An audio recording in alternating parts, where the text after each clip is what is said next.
Nah teman-teman, jadi setelah 4 hari test drive, start dari Ungaran, Salatiga, ke Selo, Boyolali, kemudian ke Tawangmangu, maka bisa saya simpulkan atau saya review ya. Jadi yang pertama itu soal kenyamanan. Ya, yang satunya itu handling dalam mengemudi. Soal kenyamanan ya, karena ini basicnya mobil pickup, mobil niaga, maka jelas kenyamanannya jauh dibanding dengan mobil-mobil penumpang, apalagi yang baru ya, semacam Hiace, kemudian H1, apalagi Mercedes ya. Jelas ini sangat jauh kenyamanannya.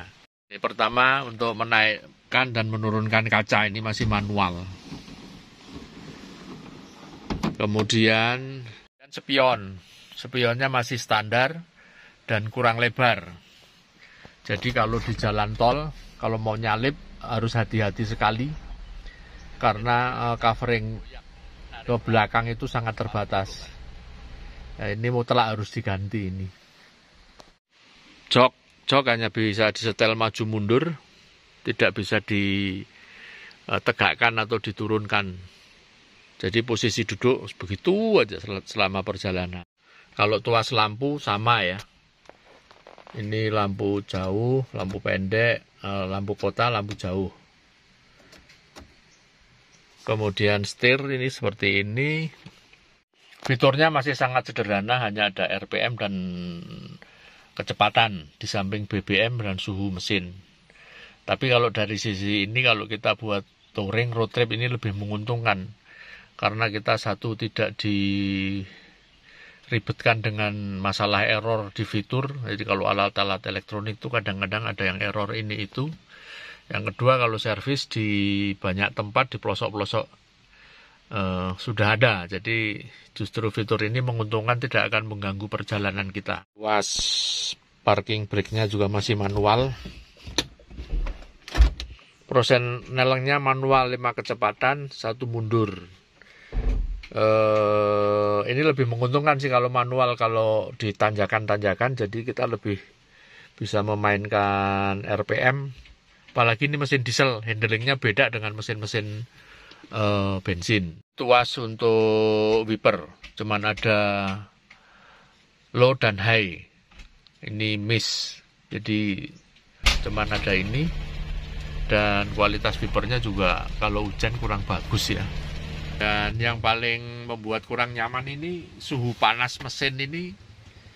Kalau lagi kenceng, RPM tinggi, sudah lama itu suhu panasnya masuk ke ruang kabin.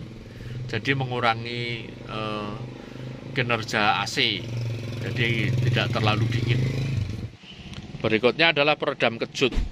Jadi ini peredam kejut.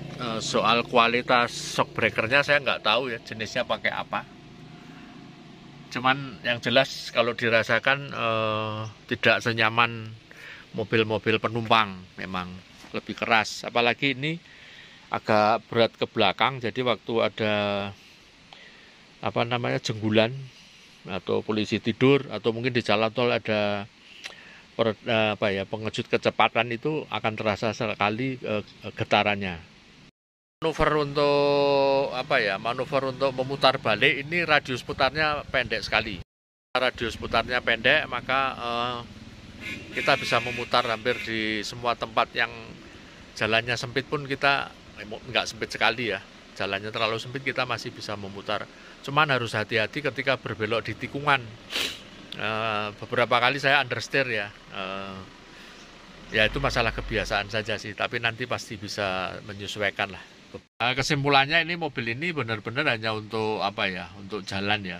Tapi kalau untuk handling pengemudi dibanding mobil-mobil lain kurang nyaman. Jadi kalau Anda atau kita mau pengennya waktu jalan nyaman, kemudian waktu camping nyaman, ya mungkin mobil ini kurang cocok.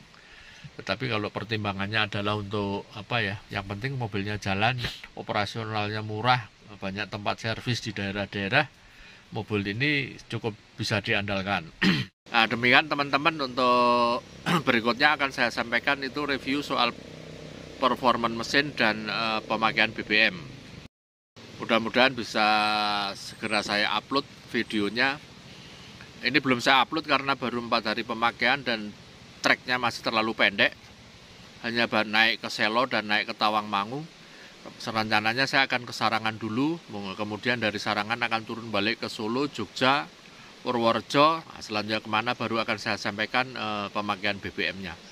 Demikian, terima kasih, sampai ketemu lagi di video berikutnya.